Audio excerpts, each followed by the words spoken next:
आज हम डिस्कस करेंगे GS1 के रिसोर्सेज और ये हम करेंगे सिलेबस को डिकोड करते हुए। So let's begin. एंड एक बात मैं ये कहना चाहती हूँ कि इसमें मैंने बहुत सारे कोचिंग मटेरियल्स यूज़ किए हैं, बट इसका मतलब ये नहीं है कि मैं किसी कोचिंग को इंडोर्स कर रही हूँ। And these are the things that I did for myself and these work for me. But ज़रूरी नहीं है कि सिर्फ यही रिसोर्सेज यूज़ की जाएँ. Different people use different resources, but I'll share my resources with you all, जो honestly मैंने use किया था. So let's begin with the syllabus of GS1. So I have the syllabus here with me, and the first thing that is written in this syllabus is that GS1 Indian Heritage and Culture, History and Geography of the World and Society. तो this means कि इसमें एक history है, एक geography है और एक society है. तो हम इसको 3 sections में divide कर लेते हैं. The first line about history is art and culture in ancient history. तो इसके लिए आर्ट एंड कल्चर के लिए मैंने एक बुक यूज़ की थी, वो है फाइन आर्ट्स की NCERT. This NCERT is pretty good. इसमें बहुत सारे पेजेस हैं जिसमें डायग्राम्स, फोटोज़ दी हुई हैं और उसके बारे में राइटअप्स दिए हुए हैं. I think this is really good. ये किताब मैंने पूरी पढ़ी थी end to end. The only chapter I did not do from this book was the chapter on temples, because that I did from Nitin Singhania. So Nitin Singhania is another book for art and culture. This is an old edition, but you can go for the new edition. इसमें ये book बहुत मोटी है and इसमें बहुत सारी information है which is difficult to retain. So अगर आपने प्रीलिम्स के लिए बुक पढ़ी है, so you don't have to revise this book again. It's just that आप फर्स्ट चैप्टर जो है इस बुक का, जो कि टेम्पल आर्किटेक्चर से डील करता है, that first chapter is I think very very important. It goes through different stages of time like Harappan civilisation, Mauryan art and architecture and everything else, even the Mughal art and architecture.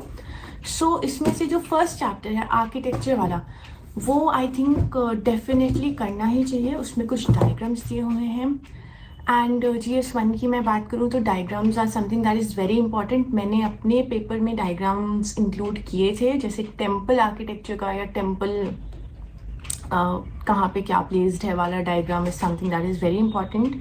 It is not necessary that आप कोई artist हो diagram बनाने के लिए. जैसे कि आप देख सकते हैं मैंने बहुत ही बुरा डायग्राम बनाया हुआ है, but it's just that it should be representative. तो GS1 में make use of diagrams, make use of flowcharts and definitely make use of maps, because content की कई बार कमी रहती है GS1 में. तो आप ये सब यूज़ करके अपना कंटेंट फिलअप कर सकते हो and your answer will look much better that way. So that you can do for art and culture. And apart from that, one more thing that I subscribed to was IS Baba TLP. So IS Baba TLP is a free initiative by IS Baba, जो कि answer writing practice कराते हैं of the static portion. So as I always mention कि static portion पे answer writing करना बहुत ज़रूरी है. So here you can see that they have segregated GS1 GS2 ऐसे करके. एंड इसमें क्वेश्चंस हैं GS1 के बारे में. स्पेसिफिकली आप आर्ट एंड कल्चर के बारे में देख सकते हैं. तो just go through those questions एक तरह से रिवर्स इंजीनियरिंग करके कि if you have read this और नॉट.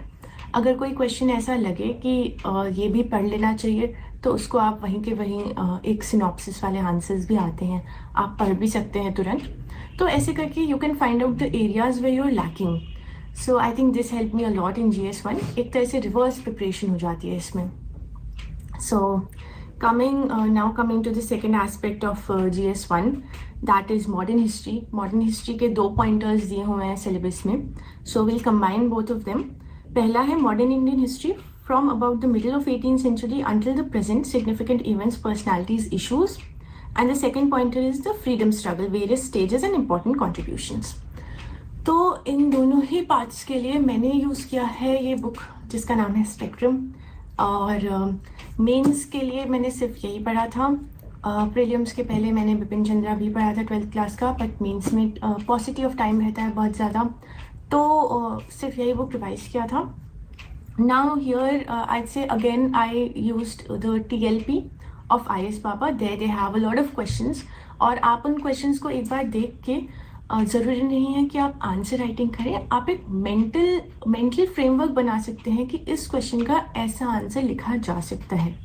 और जब आप वो मेंटल फ्रेमवर्क बनाएंगे देन यूल रियलाइज़ कि कई बार हमें इंट्रोडक्शन एंड कंक्लूजन्स नहीं आते हैं मॉडर्न इंडियन हिस्ट्री के, स्ट्राइक नहीं करते हैं। तो उसका दो तरीके हैं। एक तरीका ये है कि आप इसके कंटेंट्स पेज पे जाएं बुक के, और इसमें जो भी सब बोल्ड में लिखा हुआ है contents, this is an old edition, so जो भी बोल्ड में लिखी हुई है हेडिंग्स, आप उन हर एक हेडिंग को प्रिपेयर कर लीजिए, उसका इंट्रोडक्शन, कंक्लूजन या basic framework for that heading. तो most of the things revolve around these headings only. अगर आपको नहीं आ रहा है, फिर भी दिक्कत हो रही है, तो व्हेन यू रिवाइज स्पेक्ट्रम, आप एक बार तो रीड करेंगे ही स्पेक्ट्रम को, तो आप स्पेक्ट्रम में ही मार्क कर सकते हैं कि क्या चीज़ आपको इंट्रो की तरह लेनी है और क्या चीज़ आपको कंक्लूजन की तरह लेनी है। तो एक तरह से दिमाग में बैकग्राउंड में रहेगा introduction and conclusions prepared.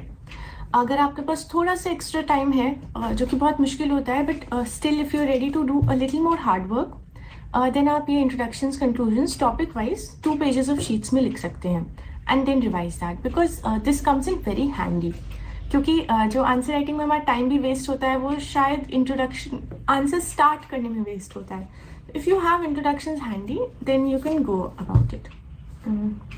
For example, here this page talks about the Congress, and here I have marked with orange the introduction and with fluorescent the conclusion.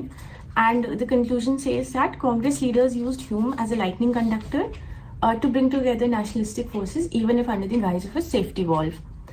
So this line can be easily used as a conclusion. हमें पता ही है ये line सबको, but कई बार strike नहीं करता है. So if you mention it, then it gets easier. So I think this was about modern history.